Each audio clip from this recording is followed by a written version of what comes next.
किसकी माँ जनी हमारा गर्दन काटा जा सके, बताओ हमको। कौन है वो जो हमारी गर्दन काटना चाहता है, बताओ। मैदान और वक्त मुकर्रर करो, हम भी देखना चाहते हैं। हम लड़ेंगे जालिमों के खिलाफ, हम मजलूमों के हक के लिए लड़ते आए, लड़ते रहेंगे।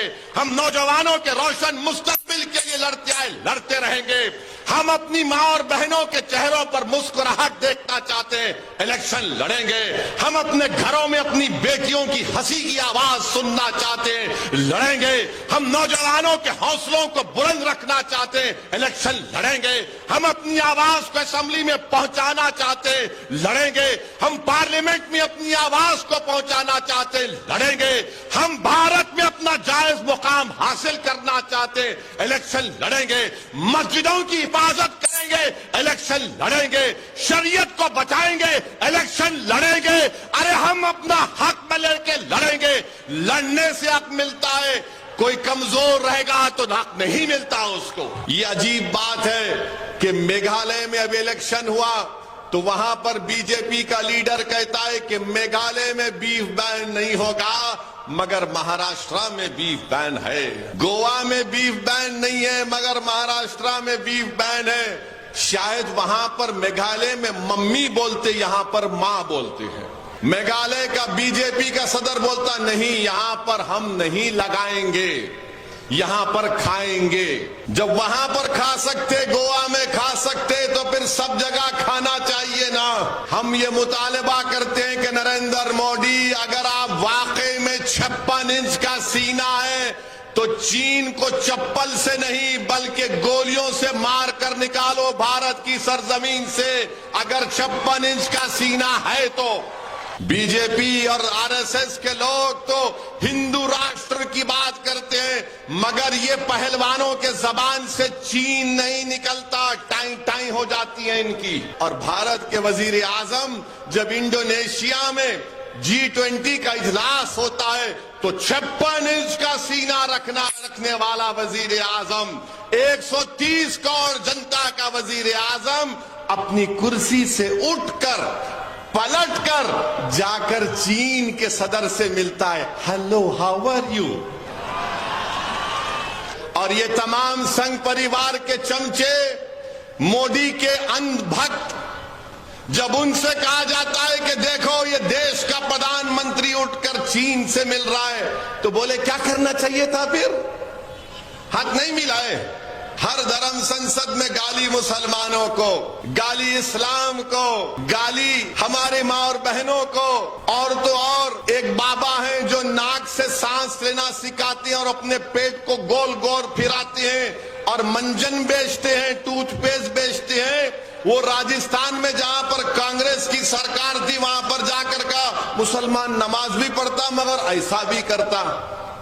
बाबा आपको क्या मालूम इस्लाम के बारे में? अगर नहीं मालूम तो सीख लो। बीजेपी का एक एमपी कहता है दिल्ली में मुसलमानों का समाजी बाइकआउट करो। बीजेपी के एक भोपाल की एमपी बोलती कर्नाटका जाकर वो चाकू तरकारी काटने के लिए इस्तेमाल मत करो, गले काटो।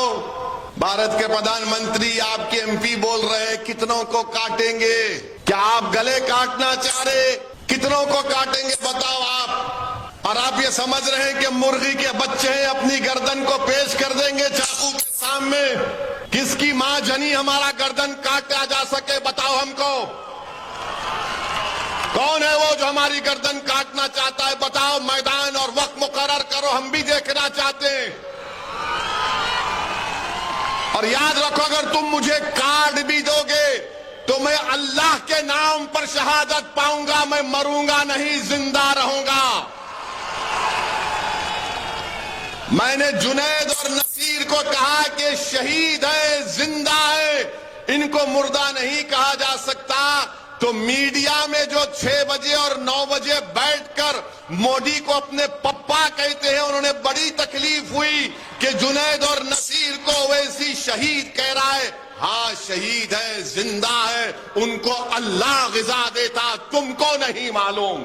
एक गाना, पुराना गाना गाते हैं भारत के प्रधानमंत्री, उसकी ट्यून ऐसी है कि सबका साथ, सबका विश्वास, सबका विकास, सबका प्रयास। प्रधानमंत्री ये गाना बहुत पुराना हो गया है, ये गाने में सच्चाई नहीं है, धोखा है। अरे बताओ कांग्रेसियों, तुम सत्ता में थे ना उद्धव ठाकरे के साथ, जो असेंबली में खड़े होकर कहा कि मैं और मेरी पार्टी ने 6 दिसंबर को बाबरी मस्जिद को शहीद किया।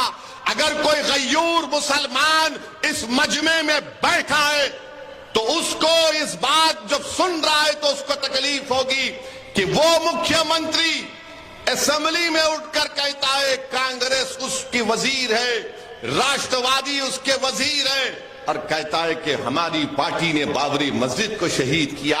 अरे कांग्रेसियों, अगर तुम में सेकुलरिज्म इतना राय बराबर जिंदा होता, शरद पवार अगर आपके पास सेकुलरिज्म राय बराबर जिंदा होता तो चुल्लू भर पानी में डूब मरते, तुम छोड़ के चले जाते। मगर नहीं, तुमने मुसलमानों को नहीं, भारत के उन गयूर हिंदुस्तानियों को बेइज्जत किया जो आज भी भारत से मोहब्बत करते हैं।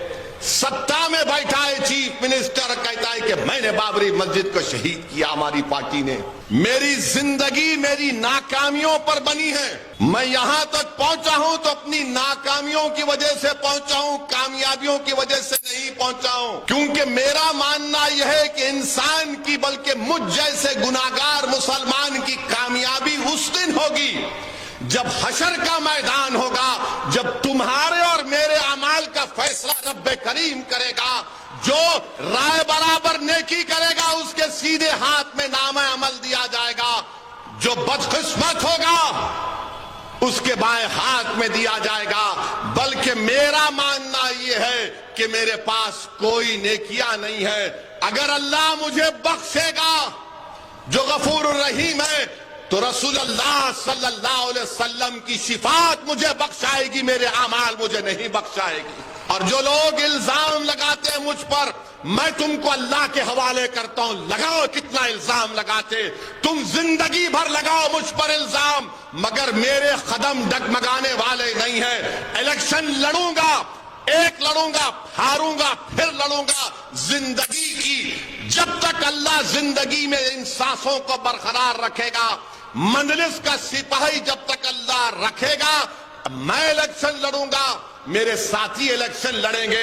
हम लड़ेंगे जालिमों के खिलाफ, हम मजलूमों के हक के लिए लड़ते आए, लड़ते रहेंगे। हम नौजवानों के रोशन मुस्तकबिल के लिए लड़ते आए, लड़ते रहेंगे। हम अपनी मां और बहनों के चेहरों पर मुस्कुराहट देखना चाहते हैं, इलेक्शन लड़ेंगे। हम अपने घरों में अपनी बेटियों की हंसी की आवाज सुनना चाहते हैं, लड़ेंगे। हम नौजवानों के हौसलों को बुलंद रखना चाहते हैं, इलेक्शन लड़ेंगे। हम अपनी आवाज को असेंबली में पहुंचाना चाहते हैं, लड़ेंगे। हम पार्लियामेंट में अपनी आवाज को पहुंचाना चाहते हैं, लड़ेंगे। हम भारत में अपना जायज मुकाम हासिल करना चाहते हैं, इलेक्शन लड़ेंगे। मस्जिदों की हिफाजत करेंगे, इलेक्शन लड़ेंगे। शरीयत को बचाएंगे, इलेक्शन लड़ेंगे। अरे हम अपना हक में लेके लड़ेंगे। लड़ने से हक मिलता है, कोई कमजोर रहेगा तो हक नहीं मिलता उसको। अगर आप खड़े होकर अपने हक के लिए लड़ेंगे तो पहली निशानी है जिंदगी की। अगर आप खामोश रहेंगे तो फिर आप जिंदा लाश बने रहेंगे। ये लोग जब चुनाव आता डराते हैं बीजेपी जीत जाएगी। 2019 में कहा कि शिवसेना को हराओ। मैं आपसे एक सवाल करूंगा, सिर्फ आप हाथ उठाकर जवाब दीजिए। क्या आपने 2019 में शिवसेना उद्धव ठाकरे को वोट दिया या मोदी को वोट दिया? दिया आपने? कितनों ने नहीं दिया? हाथ उठाओ। शर्माओ नहीं, कुछ नहीं होता, नहीं आते मोदी यहाँ पे ओवैसी खड़ा है। अब आप खुद सोचो, यहां पर बीजेपी का एमपी कैसे जीत गया? मैं आपको आके बोला था कान में, या मैं किसी के कान में जाकर ऐथल कुर्सी पढ़ के फूका? आजकल बहुत हो गए फूकने वाले। कैसे जीता बीजेपी?